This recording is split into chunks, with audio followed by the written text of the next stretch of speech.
Question says, which one of the following conditions will favor maximum formation of the product in the reaction? This low temperature, high temperature, high pressure, low temperature, low pressure, and high temperature, low pressure. The answer is the first option. The equation of the question was A2G plus B2G X2.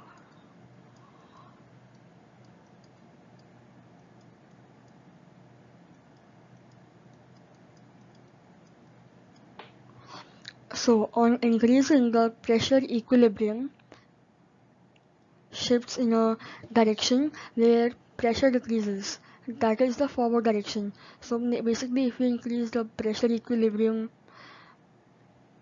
the direction will shift to forward direction.